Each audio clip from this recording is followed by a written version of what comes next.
tugas tuker sama Pak Aan. Puji Tuhan, Yoyo.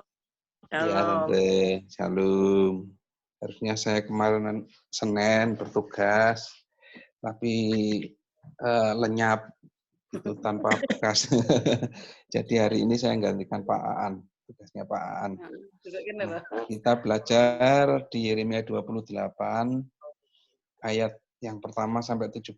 Saya akan baca secara cepat, yang lain tidak usah ikutin, tidak apa-apa. Ikuti dalam hati aja biar suaranya enggak overlap gitu ya. Dalam tahun itu juga pada permulaan pemerintahan Zedekia Raja Yehuda dalam bulan yang kelima tahun yang keempat, berkatalah Nabi Hanaya bin Asur yang berasal dari Gibeon itu kepadaku di rumah Tuhan di depan mata imam-imam dan seluruh rakyat. Beginilah firman Tuhan semesta alam, Allah Israel, aku telah mematahkan Kuk Raja Babel itu. Dalam 2 tahun ini aku akan mengembalikan ke tempat ini segala perkakas rumah Tuhan yang telah diambil dari tempat ini oleh Nebukadnezar Raja Babel yang diangkutnya ke Babel. Juga Yekonia bin Yoyakim Raja Yehuda beserta semua orang yang buangan dari Yehuda yang dibawa ke Babel akan kukembalikan ke tempat ini. Demikianlah firman Tuhan, sungguh aku akan mematahkan Kuk Raja Babel itu. Lalu berkatalah Nabi Yeremia kepada Hananya di depan mata imam-imam dan di depan mata seluruh rakyat yang berdiri di rumah Tuhan itu. Kata Nabi Yeremia, amin. Moga-moga Tuhan berbuat demikian. Moga-moga Tuhan menepati perkataan-perkataan yang kau nubuatkan itu dengan dikembalikannya perkakas-perkakas rumah Tuhan dan semua orang buangan itu dari Babel ke tempat ini. Hanya dengarkanlah hendaknya perkataan yang akan kukatakan ke telingamu dan ke telinga seluruh rakyat ini.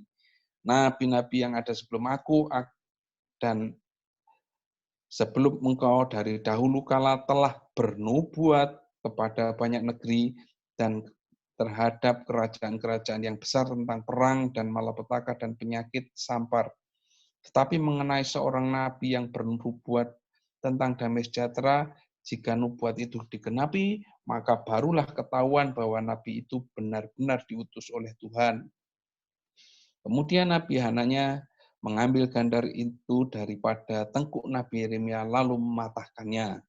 Berkatalah Hananya di depan mata seluruh rakyat itu, beginilah firman Tuhan, dalam 2 tahun ini begitu jugalah aku akan mematahkan Kuk Nebukadnezar, Raja Babel itu daripada tengkuk segala bangsa. Tetapi pergilah Yeremia dari sana. Maka sesudah Hananya mematahkan gandar daripada tengkuk Nabi Yeremia, datanglah firman Tuhan kepada Yeremia. Pergilah mengatakan kepada Hananya, beginilah firman Tuhan, engkau telah mematahkan gandar kayu, tetapi aku akan membuat gandar besi sebagai gantinya.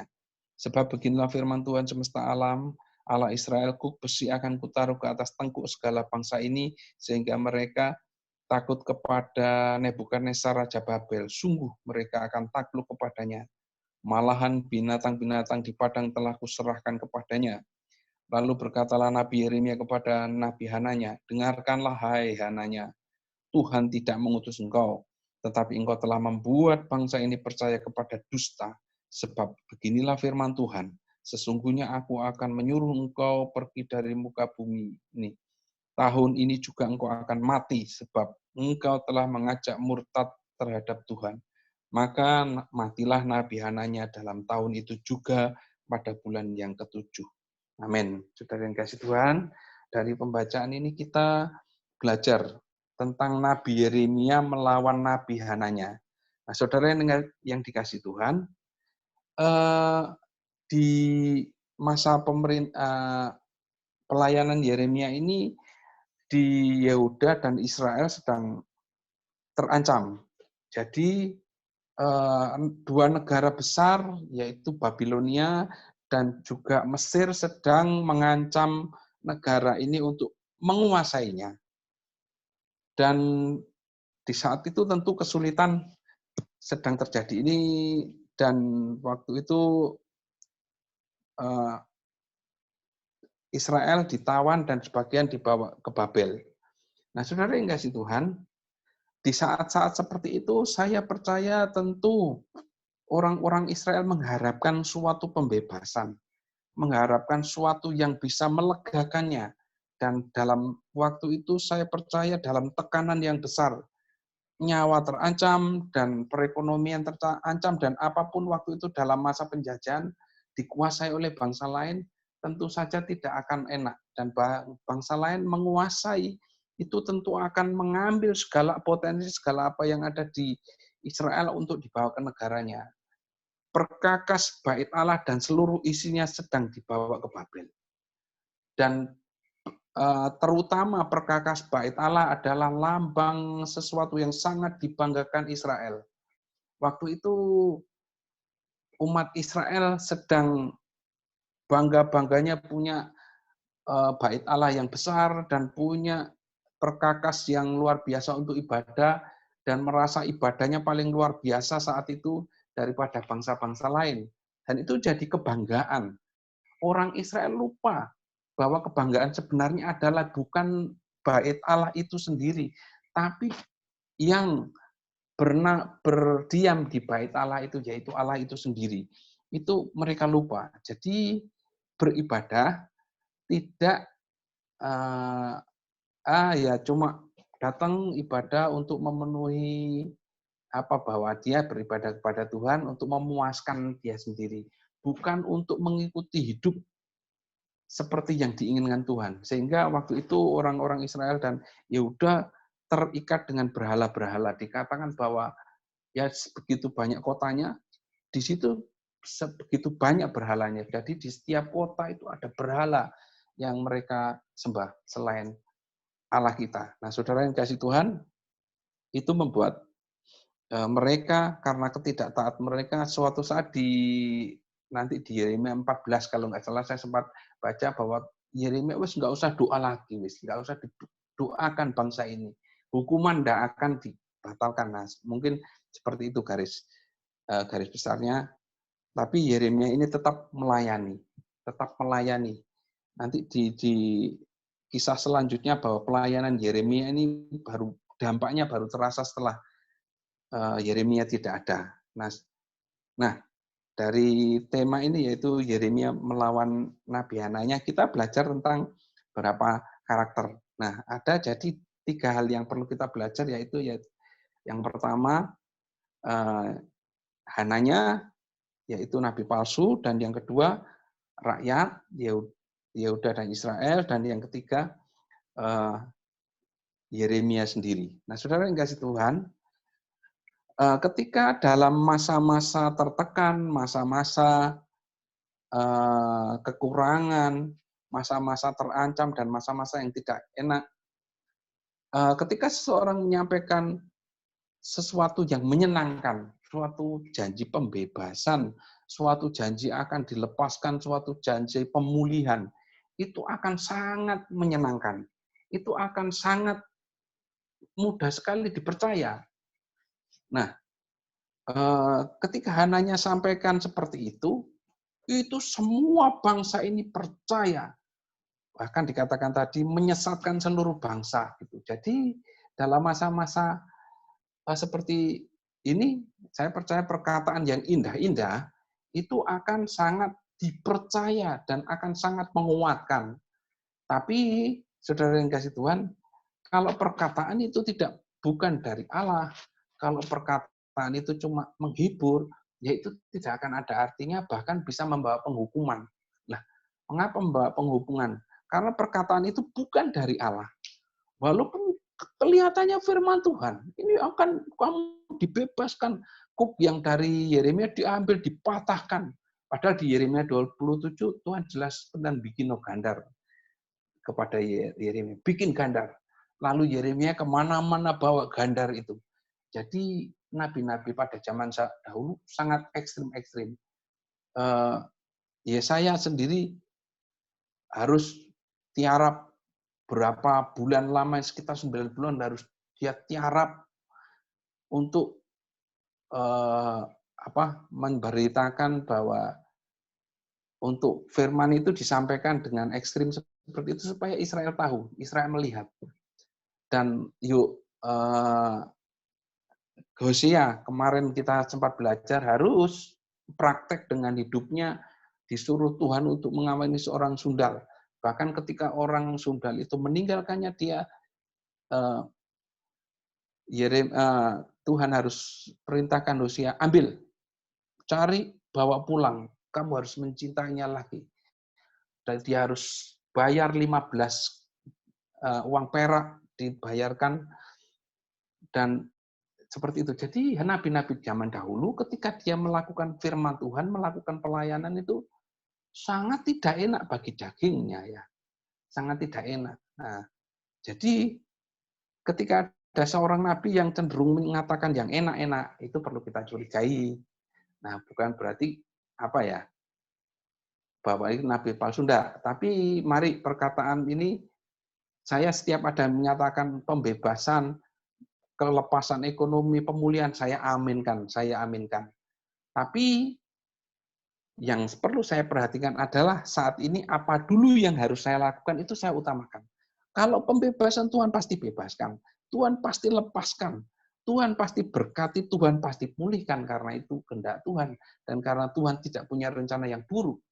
Nah, saya percaya, tapi jangan lupa, saat ini yang harus kita lakukan terutama itu jangan sampai lepas.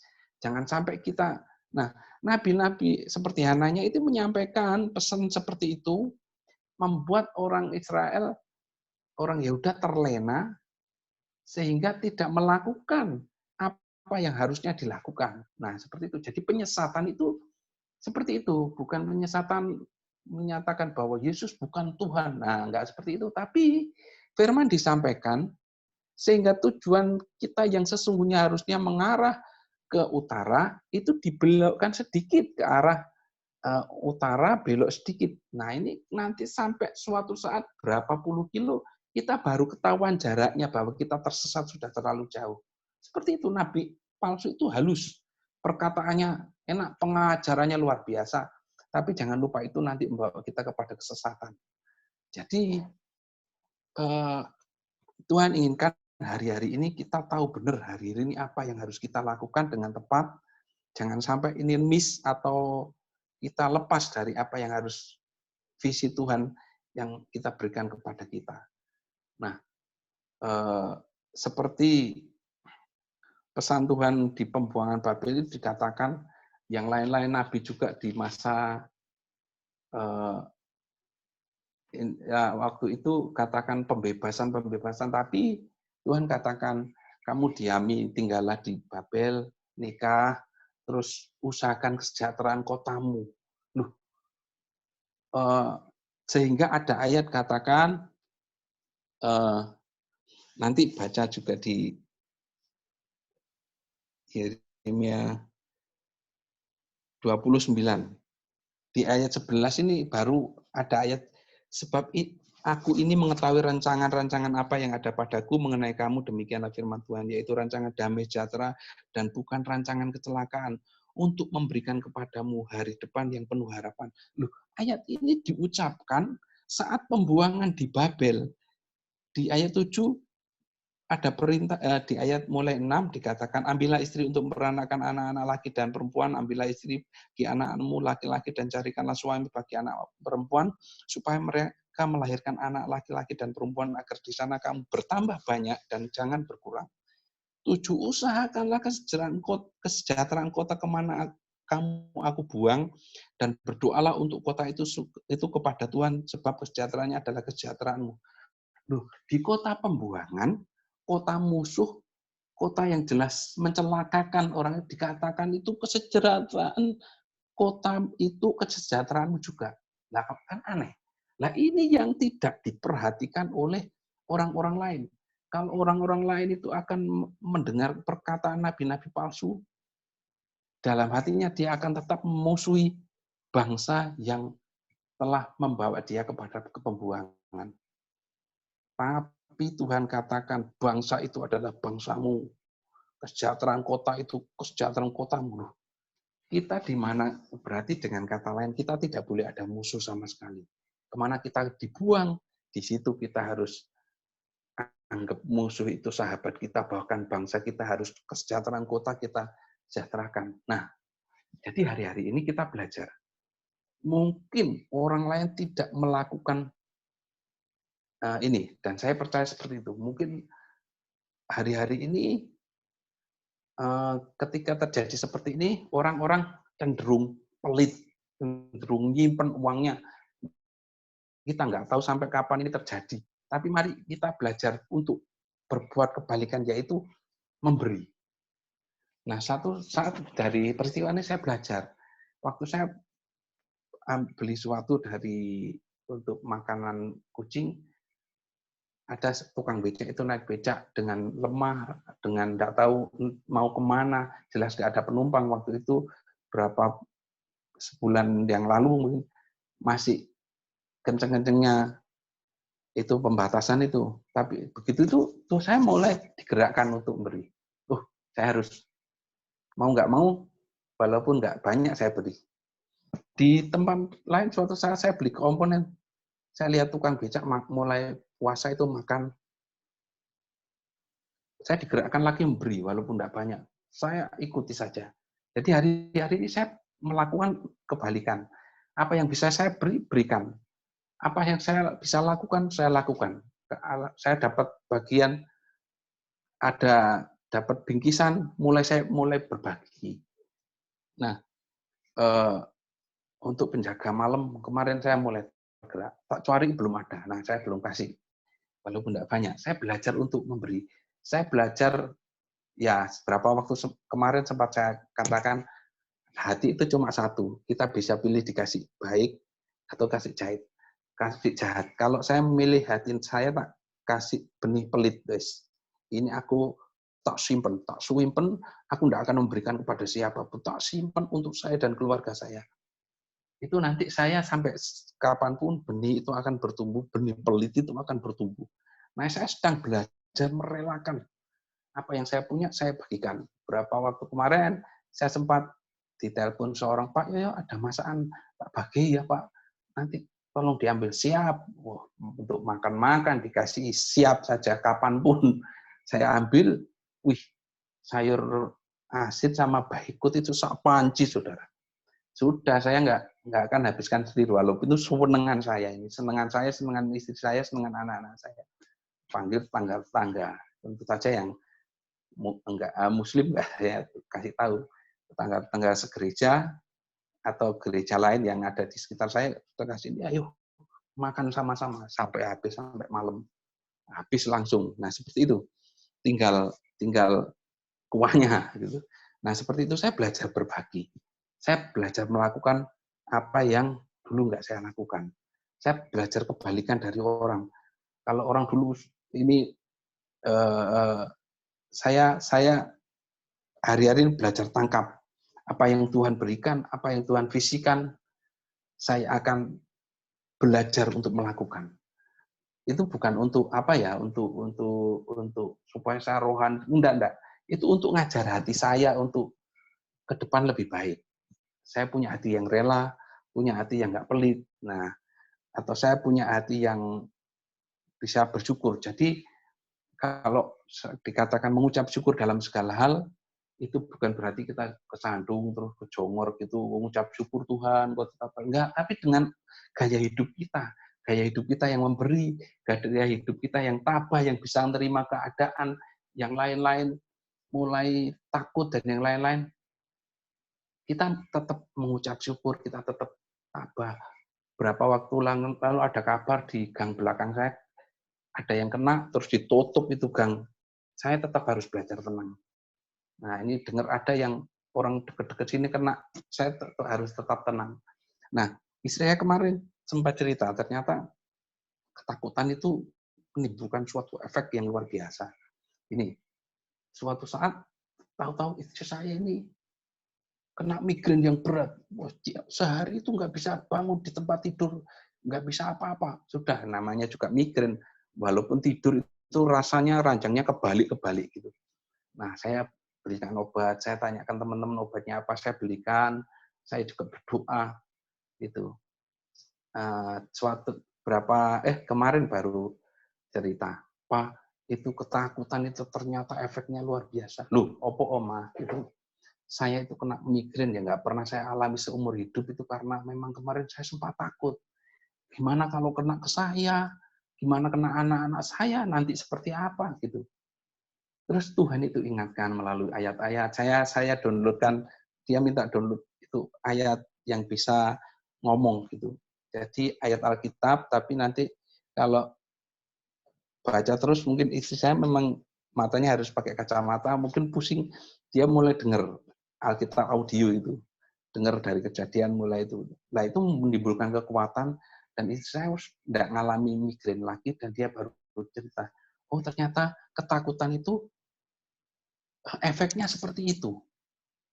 Baru ketika dia mulai belajar mengucap syukur, belajar kuat oleh firman Tuhan, tidak ada lagi migrain. Nah, seperti itu. Jadi hari-hari ini, mari kita jangan sampai kehilangan visi, kita jangan sampai kehilangan sesuatu yang Tuhan perintahkan. Jangan sampai kehilangan oleh janji-janji palsu nabi-nabi yang mungkin menyedapkan telinga kita. Oke, saya percaya nanti akan dibebaskan. Saya percaya akan dilepaskan. Tapi selama belum, saya harus seperti orang-orang di Babel ini, yaitu mensejahterakan kota, bercocok tanam, mungkin melakukan pekerjaan yang baik, mengusahakan kesejahteraan kota ini, dan melakukan yang baik. Nah, seperti itu. Jadi mari, hari-hari ini apapun keadaannya, itu mari kita tetap berfokus kepada Tuhan, kepada visi Tuhan, kepada perintah Tuhan, itu mari kita utamakan. Dalam ketakutan kita, jangan sampai kita nanti terus terlalu terlalu dinabubukkan oleh janji-janji. Janji-janji hamba Tuhan yang dikatakan bukan dari Tuhan. Ya memang itu firman Tuhan, tapi ketika Tuhan nggak nyuruh firman Tuhan untuk nyampaikan, dia nyampaikan firman Tuhan, dan dipercaya ini penyesatan. Nah, jadi hari ini penyesatan tambah halus. Jadi kadang saya setiap teologi, setiap apa, mulai saya timbang dari pikiran, saya turunkan ke hati, terus saya teologi ini nyakiti orang enggak? Teologi ini berguna bagi orang enggak? Teologi ini ada yang teologi yang harus saya pakai untuk saya sendiri, ada teologi yang harus saya bagikan ke orang lain, gitu. Jadi teologi saya usahakan tetap membangun yang lain, memberi kekuatan, membangkitkan, dan mendorong orang yang lain kepada yang baik. Teologi untuk merusak, teologi untuk mempengaruhi yang jelek, enggak saya pakai. Nah, seperti itu saudara yang kasih Tuhan. Jadi mari hari-hari ini kita fokus untuk lebih kuat, untuk lebih saya ingat Bapak Gembala katakan masuk alam roh dan kita belajar tentang alam roh, yaitu alam untuk firman Tuhan itu tetap mendarah daging dalam hidup kita. Jangan sampai kita izinkan yang di dalam kita yang negatif itu ketersinggungan, itu perlu kita perangi. Kita perlu tekan, kita perlu kalahkan. Jangan dikit-dikit tersinggung, dikit-dikit tersinggung. Nanti nggak enak dikit pindah gereja, nggak enak. Oh itu nggak akan hilang. Nanti pindah gereja, tersinggung lagi, pindah lagi. Soalnya dia tidak sedang menyembah Tuhan, tidak sedang beribadah kepada Tuhan, beribadah kepada ketersinggungannya.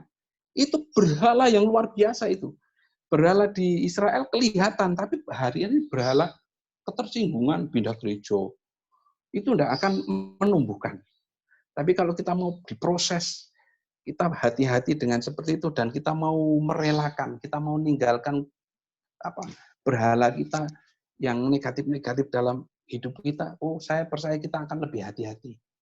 Dan kita akan mengerti firman Tuhan, oh seperti ini. Apa yang harus kita, itu akan kita lebih peka. Kalau kita beberapa waktu kemarin, papanya Mbak Nadia Shihab itu katakan, kita fokus kepada kejelekan orang, kita tidak akan tahu kejelekan diri sendiri. Tapi kalau kita berfokus kepada kejelekan kita nggak akan lihat kejelekan orang, dan kita akan bisa benahi. Nah, suatu saat seorang hamba Tuhan beri inspirasi saya. Itu lebih baik kamu tahu kejelekanmu, itu anggapan suatu harta. Loh kok gitu, Pak? Ya, kalau kamu tahu kejelekanmu, kamu akan berubah. Tapi kalau kamu nggak tahu kejelekanmu, kamu akan cenderung ke kejelekan orang lain. Nah, seperti itu. Oh, ya seperti itu. Kita harus fokus kepada apa yang Tuhan inginkan kepada hidup kita. Kalau teman ada kesalahan, mari kita tetap ingatkan, kita tetap doakan. Itu kalau nggak bisa diingatkan, ya didoakan aja. Ya mau gimana lagi, kita nggak bisa memaksa. Nah, seperti itu saudara yang kasih Tuhan. Jadi mari hari-hari ini dari 3 hal yang kita belajar, yaitu tentang hari Nabi Hananya, Nabi palsu, dan Yeremia, dan orang-orang Yehuda. Dari karakter-karakter seperti ini kita belajar untuk menghadapi segala sesuatu hari-hari seperti ini, kita bisa tepat, tidak sampai salah jalan, tidak sampai salah tindakan, dan kita tetap di jalur Tuhan. Nah, mungkin itu saja yang bisa saya sampaikan. Biarlah ini menjadi berkat. Sekian, terima kasih, Tuhan memberkati. Amin. Shalom. Shalom. Shalom. Puji Tuhan. Dengar suara saya? Dengar. Puji Tuhan.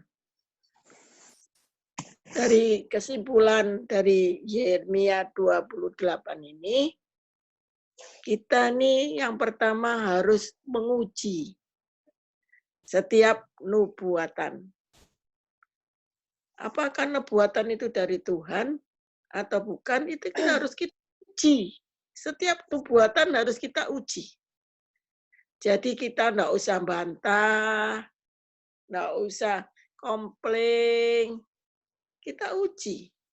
Kalau betul nubuatan itu dari Tuhan, kita harus uji. Kalau betul nubuatan itu bukan dari Tuhan, kita harus uji. Bagaimana ngujinya? Dengan firman Tuhan.